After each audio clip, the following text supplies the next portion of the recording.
faltam exatamente 31 dias para o meu aniversário. No dia 27 de agosto, estarei aí fazendo mais um ano de vida. Aliás, eu não sei nem, como dizem algumas pessoas, eu não sei nem se eu vou contar, se eu vou computar esse ano na minha cronologia etária, porque, afinal de contas, foram quase 2 anos que a gente não viveu plenamente.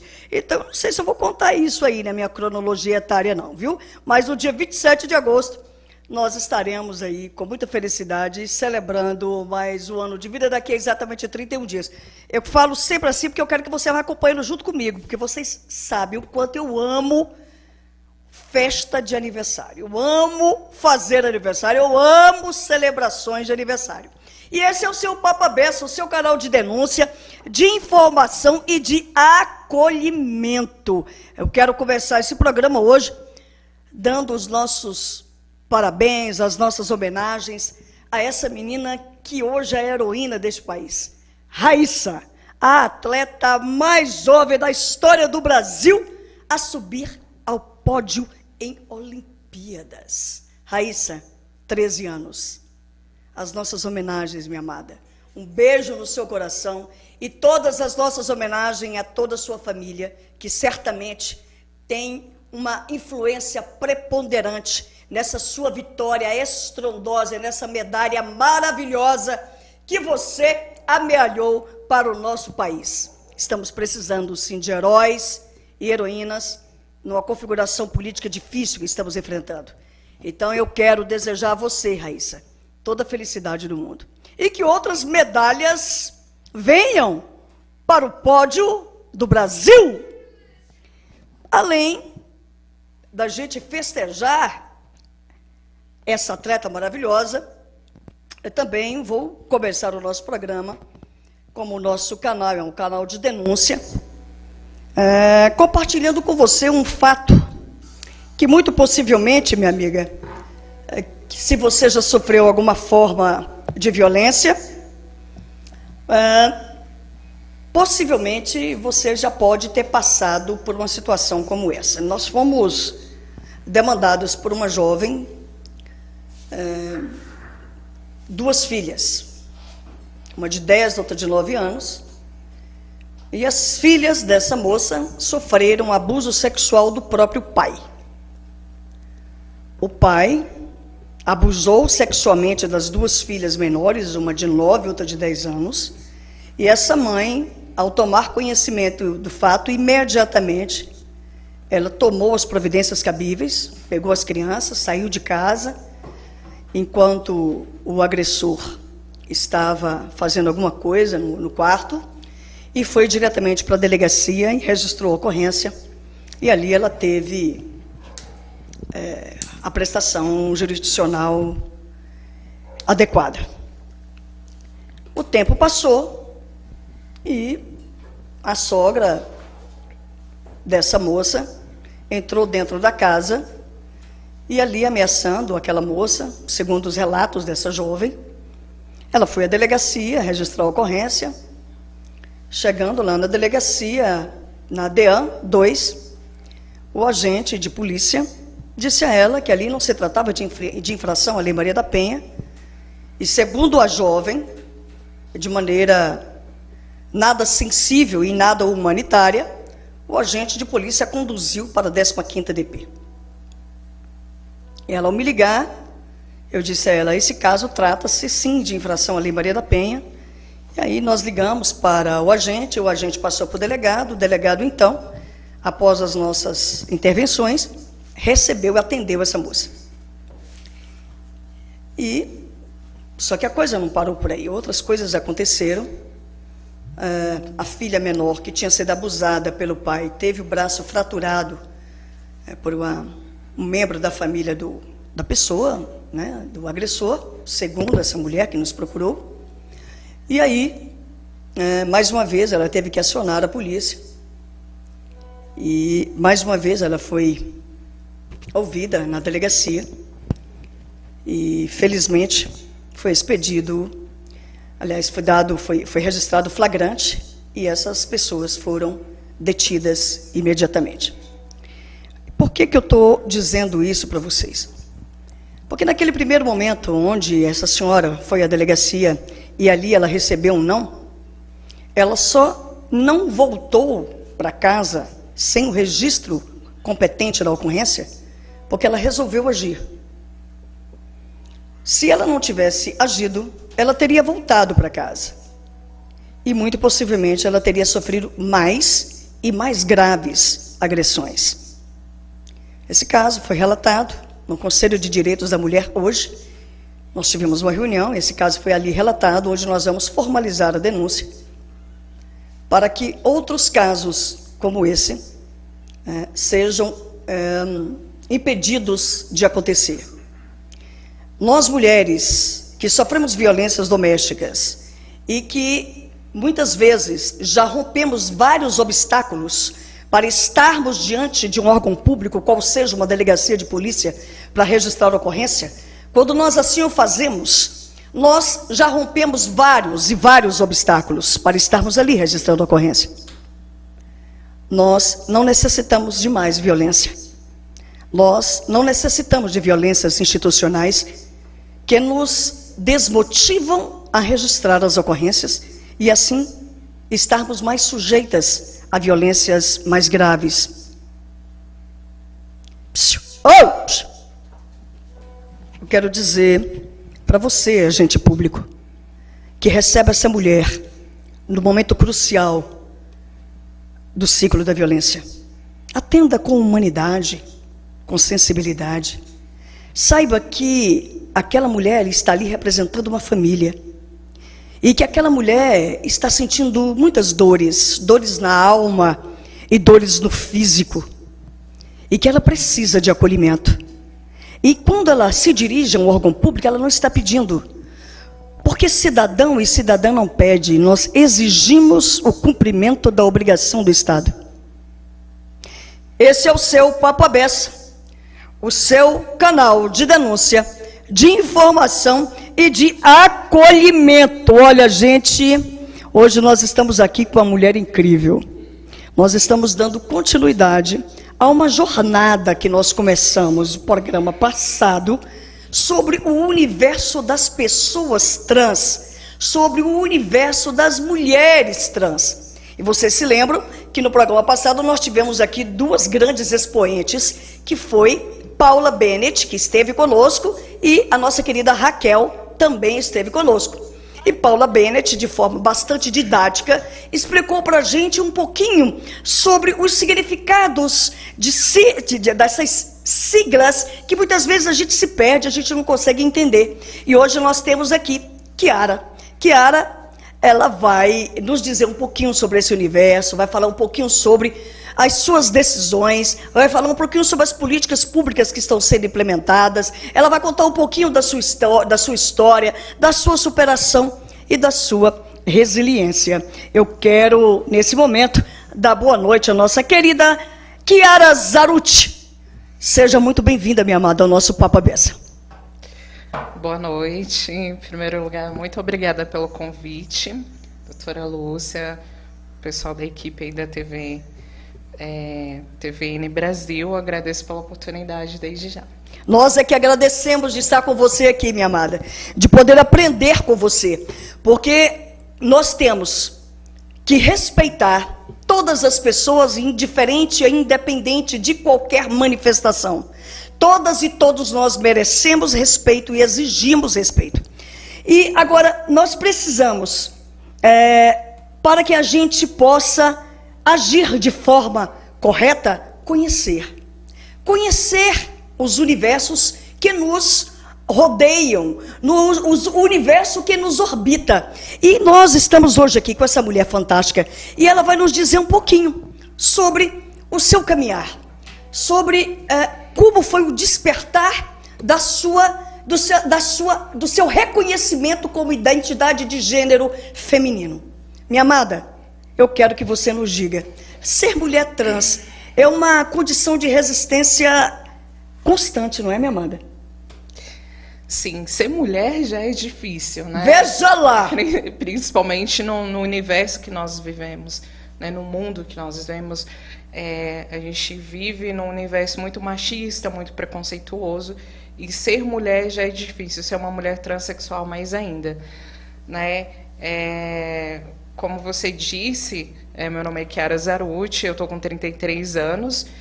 Na minha transição, aos 12 anos, foi um pouco mais difícil do que hoje, né? Porque hoje a gente tem vários meios, que um é esse, a TV, a internet. Nós temos aí essa facilidade, as pessoas que estão começando a transição agora têm informações. Naquela época eu não tinha, né? Há 20 anos atrás eu não tinha tudo isso na palma da mão como nós temos hoje, né?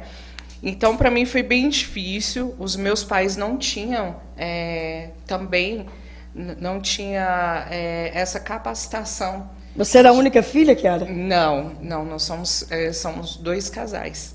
Agora eu falo, agora são 3 meninas e um rapaz. E naquela época foi bem difícil. Hoje eu entendo, né, toda essa falta de informações que os meus pais tiveram, principalmente o meu pai. Então eu fui expulsa, eu sou natural de Bauru, São Paulo. Bauru. Isso. Saí de Bauru aos 8 anos, vim para a cidade de São João da Aliança, Goiás. Fiquei até os meus 16. Comecei minha transição aos 13, meu pai me expulsou de casa, morei com amigos um tempo lá. Depois disso eu fui para São Paulo novamente, para Bauru. Só um minutinho. Quando você saiu de Bauru aos 8 anos, você foi com sua família? Com a minha família. Para Goiás. Qual é o nome do lugar? São João da Aliança. São João da Aliança. Isso, foi com toda a minha família. E aí, aos 16 anos, eu saí da casa da minha tia e fui percorrer o mundo, né? Eu fui bailarina de uma banda de forró em São Luís do Maranhão. Olha só, gente! E aos 18, para mim tentar também não ir para o mundo, o universo da prostituição, porque 95% das mulheres transexuais, e também tem homens trans, eles acabam indo para a prostituição pela falta de empregabilidade, de oportunidades, porque já foram expulsos de casa, já é uma coisa negativa. Eu fui expulsa de casa com 13, como uma pessoa com 13 anos, há 20 anos atrás, ia ter uma estabilidade para poder viver, né, um emprego, ter uma residência fixa, e eu não tinha nada disso.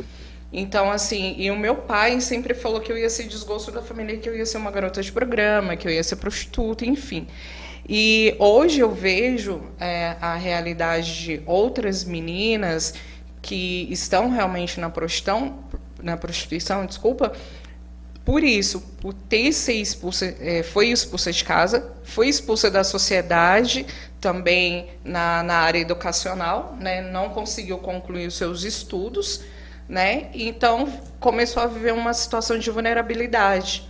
É o que nós vivemos nessa realidade de hoje também. E eu preferi ir para a parte artística. Então, aos 18 anos, eu fui para o circo. Olha só! E me tornei artista circense, fiquei 12 anos em circo. Eu saí do circo em 2016. Eu saí do circo, abandonei os palcos, eu fazia um número aéreo. E o que você fazia lá, companheira? Eu comecei na dança e depois eu fui para um número aéreo chamado Lira. É um número aéreo que eu fazia. Depois vocês pesquisam aí no YouTube, que é Lira. Lira? Isso. Eu vou pesquisar. E aí eu vim para Brasília em abril de 2017. Eu sempre quis vir para Brasília, né? Porque os meus pais saíram de São João da Aliança e meus pais foram morar na cidade de Formosa, Goiás, onde que eles atuam. Minha mãe e meus irmãos moram hoje. E aí, em abril de 2016, eu vim para Brasília numa situação totalmente de vulnerabilidade, porque... Em 2017. 17, muito bem. Abril de 2017. Eu cheguei aqui em Brasília numa situação totalmente de vulnerabilidade, porque eu tinha abandonado o circo, que era onde eu morava, onde que era o meu emprego, era a minha vida ali, né? E vim começar um novo. Só que quando eu cheguei na capital do Brasil, eu não encontrei uma rede de apoio para as pessoas LGBTI, e principalmente para as mulheres trans, né? Não achei uma casa de apoio, e eu fiquei um dia no albergue. E aí eu conheci a Paula Bennett. A minha história começa com a Paula Bennett. Eu conheci primeiro o Pedro. O Pedro era de uma ONG chamada Amigos da Vida, né, do Christian, que eu creio que vocês conhecem. Sim. A ONG. E o Pedro tinha um projeto, para empregabilidade de pessoas trans. E eu vi isso na internet e ia começar o curso. E eu vim para Brasília também para fazer esse curso. Quando eu cheguei em Brasília, eu sou cristã, né? E eu vim para uma igreja inclusiva que tinha em Brasília, no centro de Brasília. E aí eu fiquei uns 15 dias na casa de um casal de mulheres lésbicas, até eu conseguir um local para mim ir.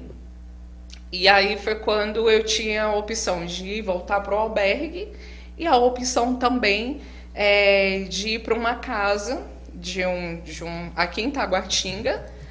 Um rapaz tinha uma casa de festa e ele me ofereceu uma moradia que tinha um quarto atrás de uma loja de decoração de festa e eu trabalhasse meio período. E aí eu fui no Palácio do Buriti. E foi lá onde que eu conheci primeiro o Flávio Belebes, que é professor, que ele era o coordenador na época. Flávio Belebes. Isso. Nós trabalhamos juntos na Secretaria de Mulheres, ele era da Secretaria de Diversidade Sexual? Diversidade era sexual. Subsecretário, alguma coisa assim, não me lembro bem. Ele era um coordenador. Coordenador, não era? Aí a Paula era coordenadora também. Era assessora dele. Era assessora especial dele. E aí eu conheci os dois e começou a minha trajetória dentro de Brasília. Então, nesse mesmo ano, 2017, vindo a minha história, eu conheci o Marcos Tavares, que o Marcos, ele tinha um projeto de fazer uma casa de acolhimento para a população LGBTI. E aí eu comecei a ingressar no ativismo, né? Aqui em Brasília, conheci várias pessoas, como a Ludmila Santiago, entre outras pessoas. E aí a gente começou a história. A história da Kiara dentro de Brasília começou aí. Porque o Marcos Tavares tinha esse desejo de construir uma casa de acolhimento. E eu conheci ele nessa situação de vulnerabilidade. E eu falei assim, por que não? Vamos usar a minha história para isso. Então, eu usei a minha história, mostrando que Brasília não tinha uma casa de acolhimento e não tinha como apoiar essas pessoas transexuais. Então, iniciou o projeto chamado Casa Rosa. E aí, esse projeto estava adormecido e eu tive uma reportagem, fui capa do Correio Brasiliense em 2017. Peraí. Ô, gente, vocês estão vendo, né? Vocês estão vendo que aqui o negócio é de artista para cima. Eu não tô... E vocês não estão entendendo que acabou de chegar aqui, né? Olha, hoje aqui é muita festa. Eu adoro estar no meio onde essas mulheres estão, porque a alegria, ela é, assim, contagiante. Agora... Você já viu que se eu deixar, a Kiara, ela vai falar o programa inteiro, porque aqui tem história, gente, aqui tem história, e é só história boa. Kiara, você aguarda só um minutinho, porque eu tenho que cumprimentar essa mulher que acabou de chegar. Ela não chega, gente, você não está entendendo. Você não está entendendo quem é a Ludmila Santiago. Então, ela acabou de chegar, né, e eu quero desejar a você, minha querida, uma boa noite, que você seja muito bem-vindo ao nosso Papo à Beça. Olá, tudo bem? Boa noite. Obrigada pelo convite, né? Desculpa aí o atraso, mas eu não imaginava que eu ia demorar tanto para conseguir chegar aqui, porque eu moro aqui perto. Mas enfim, aqui estou e vamos lá para Sabatina. Já que é para falar, a gente veio para falar. Ai, na realidade, Lud, nós estamos aqui batendo papo e conhecendo um pouco a realidade do mundo das mulheres trans, das pessoas trans. É necessário que nós conheçamos, é necessário que nós tenhamos conhecimento de coisas que são elementares, porque, olha, o que eu escutei de pessoas quando eu resolvi levar essa pauta, já pela segunda semana consecutiva, vocês não têm ideia. Aliás, eu não vou nem falar, né? Então, assim, uma ignorância no sentido exato da palavra, de falta de conhecimento e de querer conhecer. Então, nós estamos aqui porque nós queremos conhecer um pouco da história de vocês, para que vocês possam mostrar para a população que está nos assistindo, para as pessoas que estão nos assistindo e aquelas que vão assistir depois, que nós, mulheres, temos as nossas especificidades e nós devemos ser respeitadas de acordo com cada uma dessas especificidades. Minha amada, me diga uma coisa, quem é Ludmila Santiago, hein, companheira? Ai, meu Deus. Difícil, né, falar de nós mesmas, mas enfim, eu sou ativista social, tanto LGBT como do movimento de travestis e transexuais. Tenho 38 anos. Hoje, né, me encontro trabalhando enquanto educadora de PA de um projeto de PrEP, que é a profilaxia de pré-exposição ao HIV, e também estou como coordenadora das primeiras casas de acolhimento, mas no estilo república, né, instaurada aqui no DF, via projeto, via construção de emenda parlamentar com o executivo. E aí a gente está aí encampando um projeto como esse, porque até então, como bem Chiara disse, Brasília não se tinha nenhum tipo de acolhimento específico para a população LGBT. Né? E mesmo com a incidência da Casa Rosa, a gente não tinha ainda nada ligado ao Estado que fizesse isso. E aí muitas vezes as pessoas entendem que a gente ter um lugar específico, a gente está segregando a população, né? E pelo contrário, muitas vezes criar questões específicas faz com que atendimentos que não são levados em contas, preconceitos e discriminações que acontecem pelo fato, no caso dessa população, de ser uma população LGBT. Então, quando a gente vai trabalhar com essa especificidade, a gente trata questões que muitas vezes no acolhimento em geral a gente não conseguiria tratar. E aí é um processo inovador dentro do Distrito Federal, porque até então a gente só tinha mesmo a Casa Rosa, que é uma iniciativa privada, e agora a gente está contando com essa questão aí do Estado, junto do Legislativo e do Executivo como parceria. Fala um pouquinho mais sobre essa casa. Nos diga como chegar a ela, o que é que ela oferece, é um acolhimento contínuo ou não? Conta para nós, porque eu tenho certeza que tem muita gente que está querendo saber. Aliás, antes de você falar sobre isso, eu tomei conhecimento da existência de uma casa, eu confesso a vocês que eu não sabia. E aí, uma amiga, gente, conversando, ela foi falar para mim sobre essa casa e eu fui procurar saber. Casa Acotirene, né, que fica em Ceilândia, onde acolhe mulheres LGBT, né, e suas companheiras, né? E ali elas lutam muito por essa questão da vulnerabilidade, essa questão, toda essa questão que a gente já conhece, gente. E conhece, infelizmente, a gente conhece muito bem. Mas eu queria que você nos falasse um pouco sobre essa casa. Tá. E aí, assim, a Casa Acotirene, ela vem no mesmo sentido da Casa Rosa, né? É mais uma iniciativa da sociedade civil, porque o Estado não consegue dar esse tipo de acolhimento para as pessoas. E agora a gente, com esse projeto, entende que a gente vai conseguir redesenhar essa história. Então, as repúblicas LGBTs, que ia mais aqui do Distrito Federal, elas funcionam da seguinte forma, assim, o ponto de entrada é o CREAS da diversidade, né, que é um equipamento público da assistência social, que atende a população LGBT. E aí, se você está passando por algum processo de violação, de risco de vida, se você é uma pessoa em situação de rua, se tem algum problema específico com álcool e drogas, né, toda aquela margem de usuários que a assistência já atende, configura o público das repúblicas LGBTs. Só que os primeiros passos são esses, né? Você escreve a sua história ou algum equipamento da assistência que já te atende ou outros equipamentos da sociedade, enquanto serviço também que atendem essa população, podem escrever um relatório e pontuando como que é a vivência e a história dessa pessoa que está requerendo a vaga. Então ela manda esse e-mail para o CREAS da diversidade, o CREAS faz um primeiro amparato, né, de acolhimento dessas demandas e daí a gente faz um estudo de caso. Lúdia, só um minutinho. Olha, você que está aqui nos assistindo e que você faz parte dessa população e que você deseja essas informações, preste bastante atenção que a Ludmila Santiago, porque amiga, parceira, a gente chama Lud, né, para os íntimos e as íntimas. E, então, eu quero que você preste bastante atenção, porque a porta de entrada, segundo Ludmila Santiago, é o CREAS da diversidade, ok? Presencialmente? Não, pode ser por e-mail, né? Então, basta você mandar esse e-mail relatando a sua história, depois vai haver um estudo de caso relacionado à sua história, e caso você esteja apto, há um convite e uma explicação que a gente chama de primeiras orientações para saber se de fato é aquilo que também a pessoa está procurando. E caso seja, a gente faz a primeira acolhida da pessoa nas casas existentes. E aí, nesse momento, no DF, são 3 casas. Né? Então, é uma casa no Riacho Fundo e 2 casas na Ceilândia.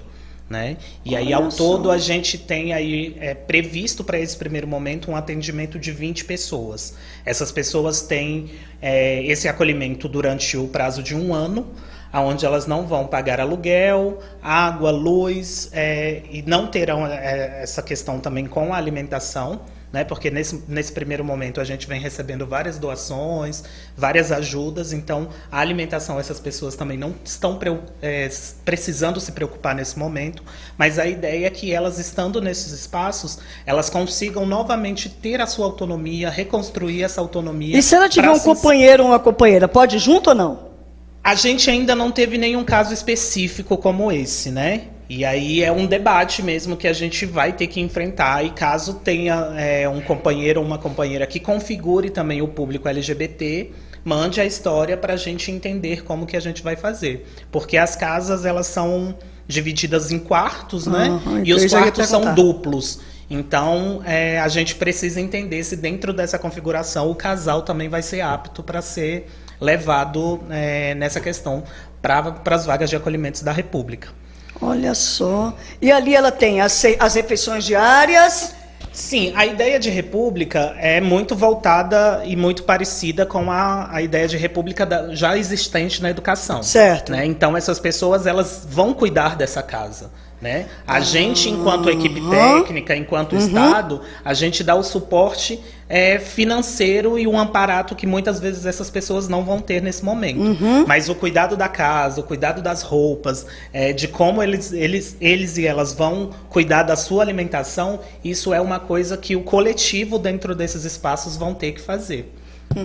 Então, essas pessoas que ali estão, elas têm a autonomia do autocuidado, é isso? É claro que é institucionalizado, mas elas têm essa autonomia do autocuidado, subsidiado por todo um aparato que está aí, da própria secretaria, não é? É isso, Lúcia? Isso mesmo, Lúcia. Eu acho que você captou mesmo a ideia. A ideia é justamente essa. O Estado dá uma base para que essas pessoas reconstruam a sua autonomia, para que elas possam voltar a se inserir novamente na sociedade. E enquanto essas pessoas estão ali, nessas casas república, elas fazem algum treinamento, algum curso de capacitação, há alguma política de inserção ou de reinserção no mercado de trabalho? Como é isso, Lúcia? Então, a gente tem uma equipe técnica constituída de um psicólogo, uma assistente social, uma assistente técnica e eu enquanto coordenadora. E a ideia dessa equipe é justamente amparar essa pessoa nos quesitos de estudos, trabalhos, indicações, né?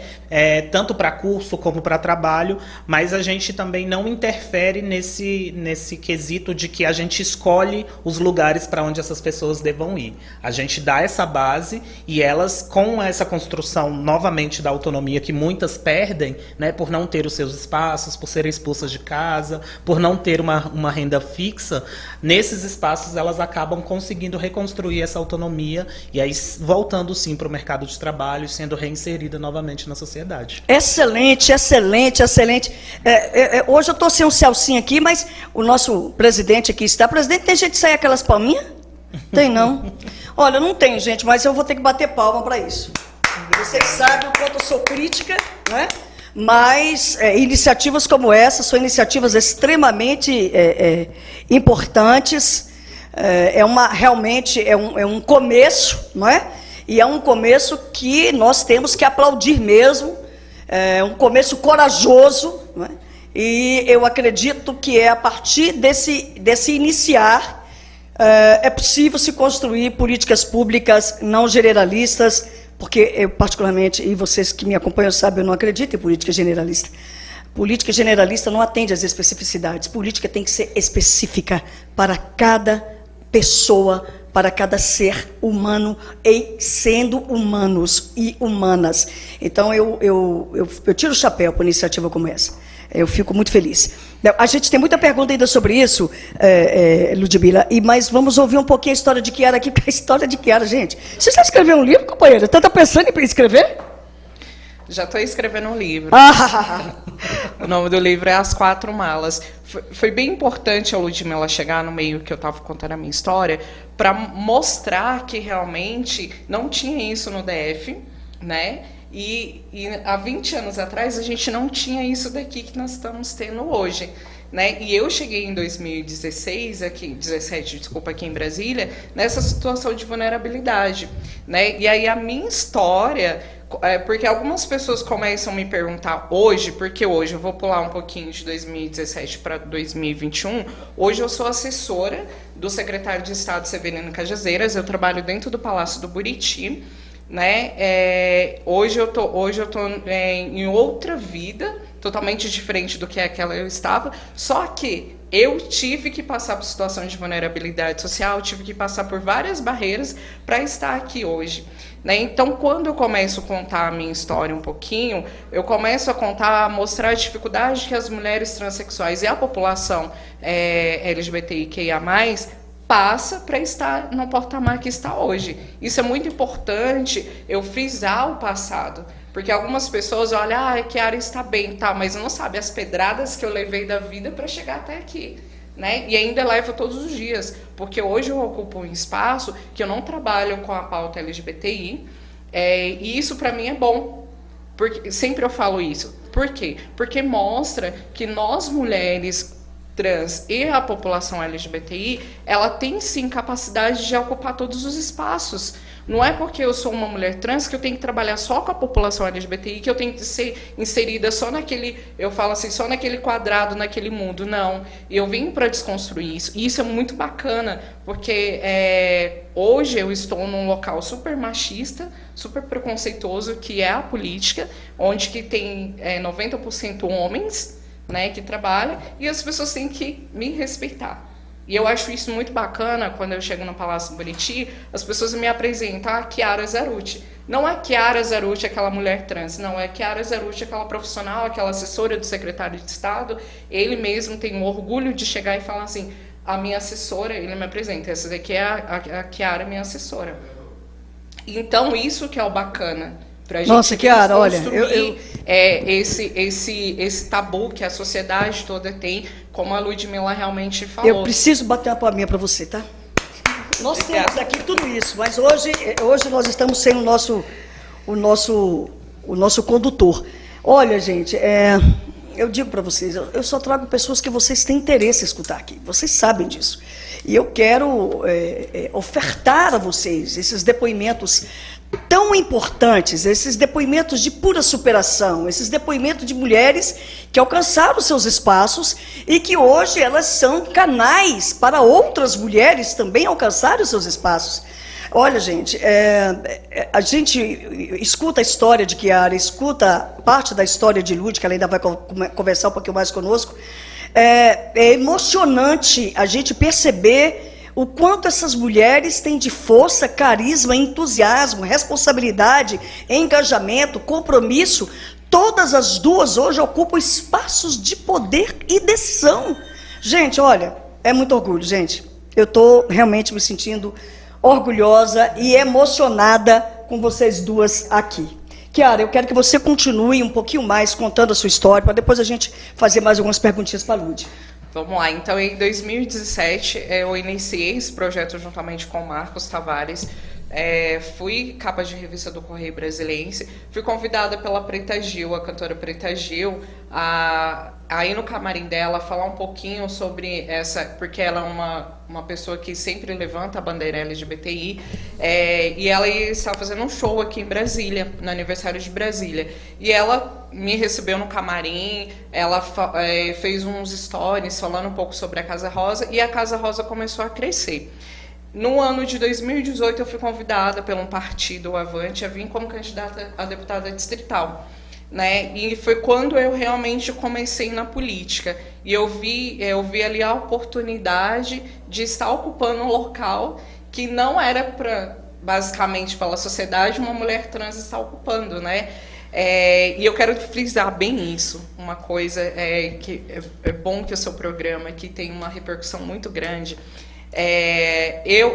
Eu falo, a Paula Bennett e todas as mulheres trans, a gente nunca fomos uma contra a outra. Nós passamos todos o mesmo preconceito todos os dias, a gente sofre as mesmas coisas, a gente nunca foi rival, né? Eu falo assim, a Paula Bennett, ela foi candidata, ela nunca foi a minha concorrente. Pelo contrário, eu sempre aplaudi ela e falei assim, realmente, tem que ter mais mulheres ali à frente de política, à frente de várias coisas.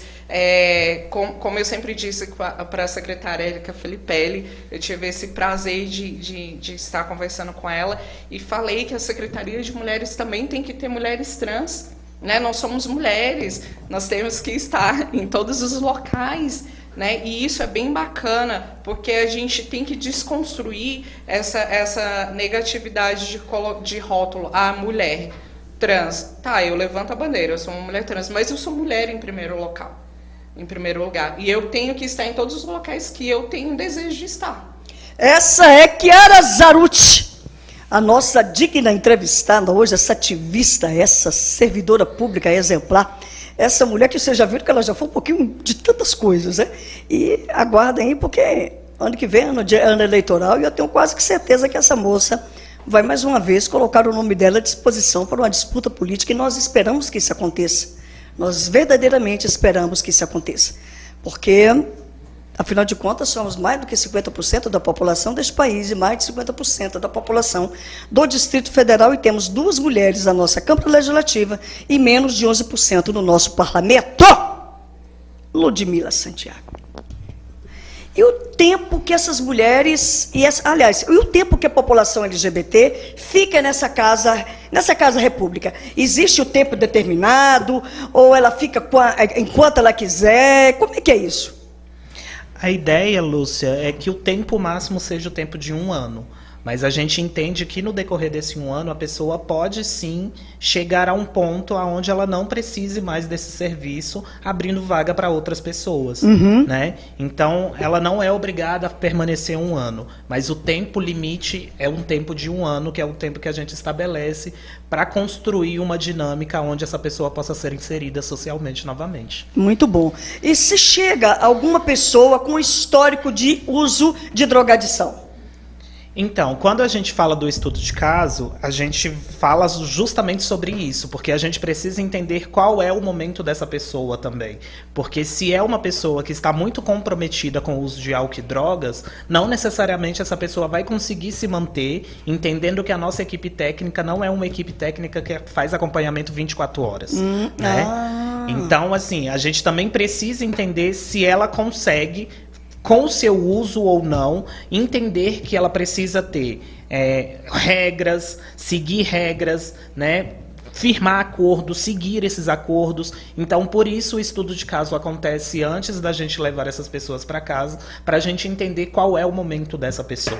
E ao explicar tudo isso, como é que é o andamento e quais são as regras que existem nessa Casa República, fica ao critério da usuária, né, entender se vai ficar ou não, se aquele ali é o local para ela ou não. Isso. É nessa vibe? Nessa vibe. Porque antes mesmo da pessoa chegar a conhecer a casa, ela passa pelo estudo de caso e um segundo momento que a gente chama de um momento de orientações, onde todas essas regras são colocadas para a pessoa, quais são os cuidados que ela vai precisar ter, entendendo que ela também vai estar vivendo no espaço coletivo, então ela precisa também ter compromissos com esse coletivo. E aí, mediante esse momento, se a pessoa entende que aquilo dali, de fato, vai ser um bom serviço, um bom trabalho para ela, e havendo o aceite da pessoa em querer ir para casa, a gente convida para estar em uma das casas. Lourdes, eu e você sabemos, que nós já fizemos parte de outras configurações políticas, que muitas coisas, muitas vezes, tudo isso esbarra numa burocracia absurda, não é? Eu iniciei aqui a nossa fala falando de uma moça que foi hoje fazer uma ocorrência na delegacia, na DEAN em Ceilândia, que encontrou um obstáculo seríssimo ali, mas que já foi transposto. Mas a gente sabe que há uma burocracia muito grande, que muitas vezes esse estudo de caso pode demorar muito. E aquela necessidade daquela pessoa é premente, é imediata, é urgente. Esse estudo de caso, Lud, diz aqui para mim, não demora muito tempo, não? Não, o máximo de tempo que a gente está levando entre o recebimento do e-mail e o encaminhamento para casa, ele está indo entre 1 e 2 semanas, né? Então, assim, lógico que a gente entende todos esses processos e não só porque a pessoa não pode ir para casa, que ela não pode ser encaminhada para outros tipos de acolhimentos existentes na assistência, né? Por exemplo? Então, a Casa Inclusão, por exemplo, o Instituto Tocar, por exemplo, né? Que são mecanismos de acolhimento já existentes na assistência e que, de repente, pode ser uma via de ajuda para essas pessoas, entendendo que a República também é uma configuração diferente de acolhimento. Né? Gente, olha, vocês duas estão aqui. Primeiro, porque nós amamos vocês, eu amo vocês duas. Segundo, porque vocês são necessárias. E terceiro, porque nós necessitamos das informações que vocês estão nos trazendo aqui. Essas informações são preciosas. Essas informações, elas podem, inclusive, salvar vidas. A partir do momento de que eu, uma pessoa que estou tentando a minha aceitação, a minha autoaceitação, eu estou com dezenas de problemas, fui expulsa da minha casa, como aconteceu com você, Kiara. Não tenho para onde ir, não tenho outra situação. Eu estou fazendo uso de drogadição lícita e não lícita. E não tenho ninguém. Né? E aí, de repente, você hoje está nos dizendo que nós temos aqui a primeira manifestação institucionalizada de acolhimento à população LGBT. Então, olha, eu sinceramente, essas informações que vocês estão nos dando, eu vou replicar essas informações, vou fazer um release sobre tudo isso, e eu vou colocar em todas as mídias que a gente tem, porque isso é de suma importância, Lud. E você tem essa consciência, né, de que é de suma importância. Kiara, é claro que na época, quando você fez a sua transição, você não tinha esse tipo de acolhimento, não tinha. Quem foi que efetivamente ajudou você a fazer com que você também se encontrasse na sua identidade de gênero? Bom, eu tinha uma professora que eu olhava para ela e falava assim, eu quero ser igual a essa mulher. Ela era a minha inspiração, né? Eu não tive nenhum contato com mulheres transexuais, travesti, com a população LGBTI naquela época. Eu não tive. A minha trajetória de vida sempre foi com pessoas cisgêneras heterossexuais, entendeu? Então, assim, eu não tive tanto. Sempre, veio assim, naturalmente mesmo.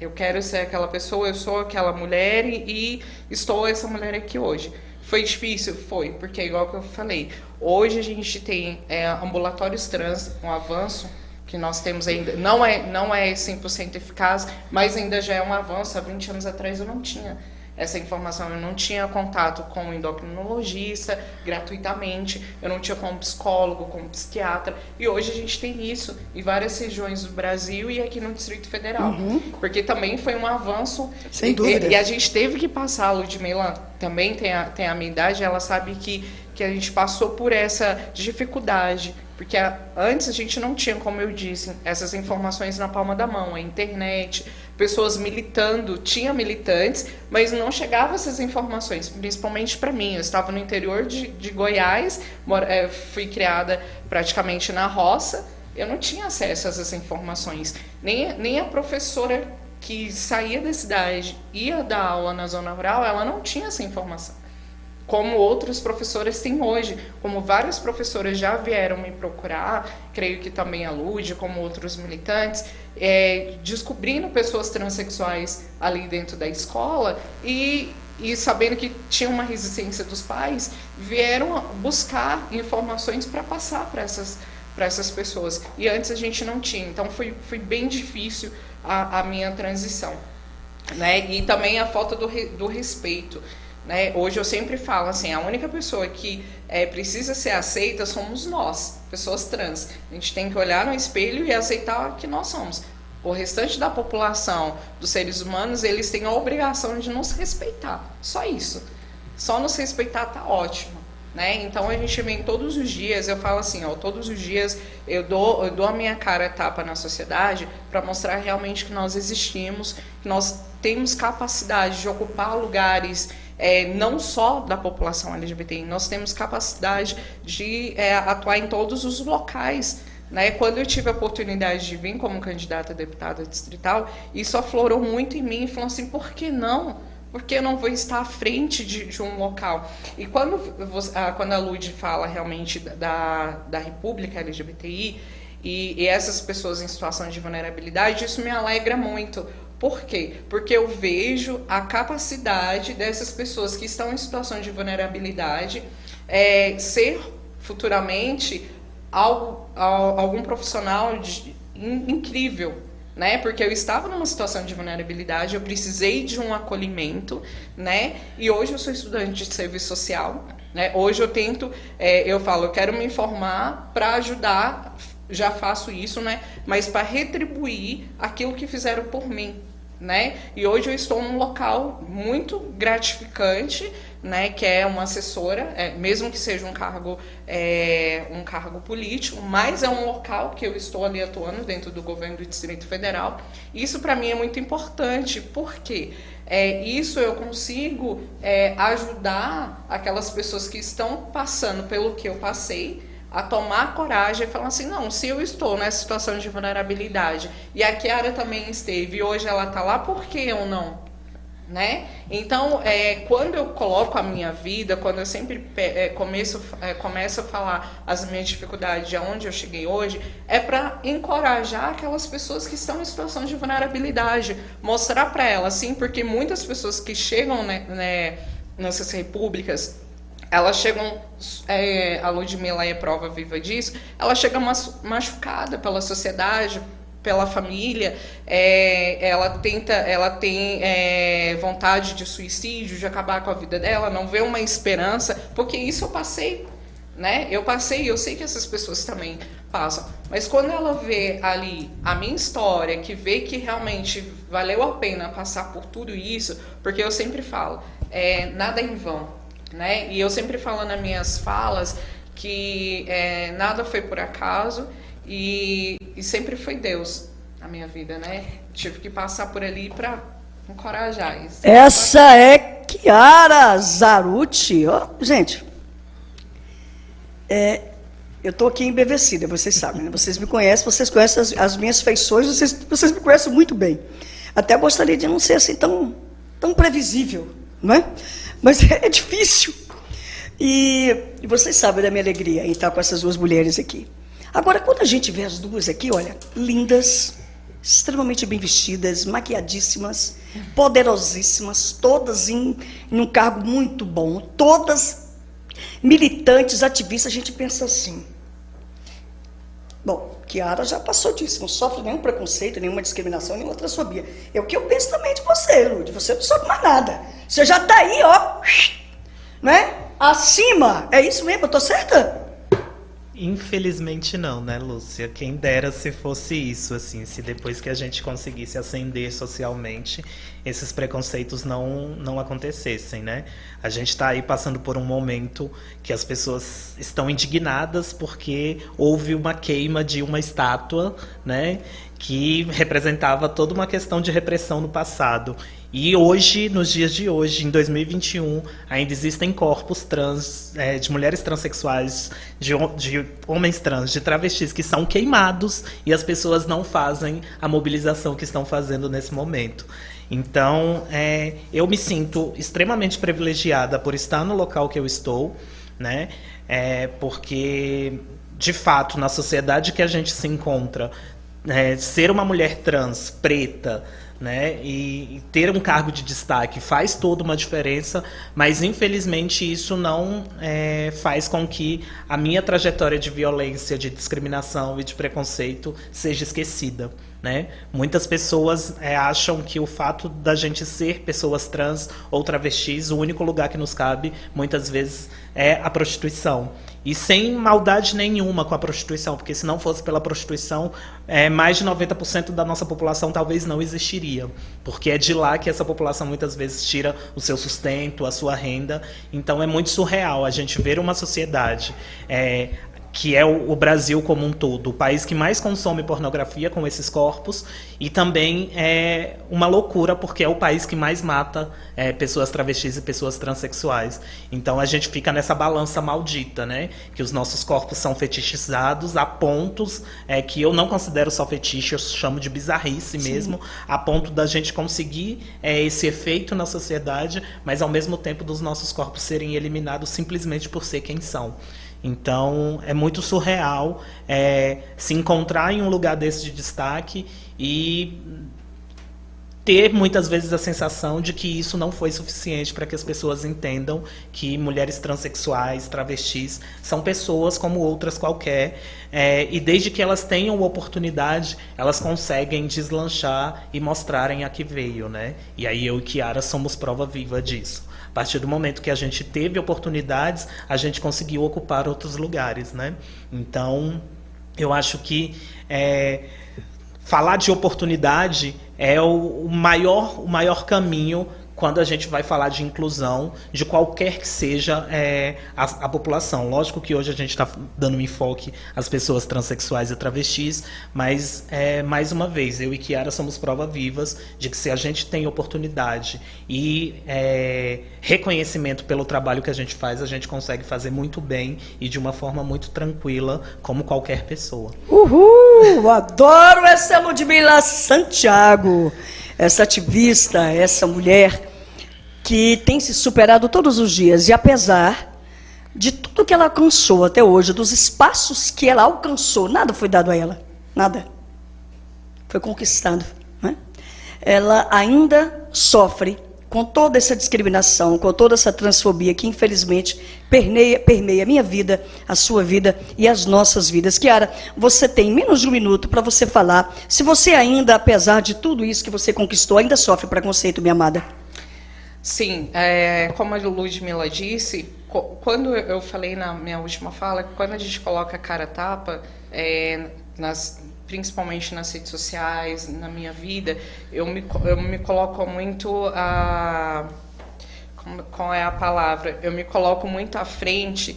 Então, a gente, infelizmente, passa por essa situação de muitos homens virem atrás, achar que nós somos fetiches sexuais, e ainda eu passo por isso, por esse constrangimento, né? Então, assim, é uma batalha todos os dias que nós temos que passar. Infelizmente, a gente passa por isso todos os dias. E desde já quero agradecer, tá, pela presença, pelo convite. Quero me colocar à disposição nas minhas redes sociais, Instagram, Facebook, Kiara Zarucci Oficial. Obrigada. Muito bem, Lud, fala aí suas mídias. Então, ultimamente eu uso muito o Instagram, que o meu Instagram é LASC Dias, Lasque Dias. Então podem procurar lá, que a gente tenta se mobilizar, só tem um pouco de calma, porque às vezes a demanda é gigante, mas a gente tenta responder sempre na medida do possível. E caso a gente não possa estar junto, indicar caminhos, com certeza a gente pode fazer. E esse é o seu Papabeça, o seu canal de denúncia, de informação e de acolhimento. Vocês hoje escutaram essas duas mulheres incríveis, suas histórias de superação.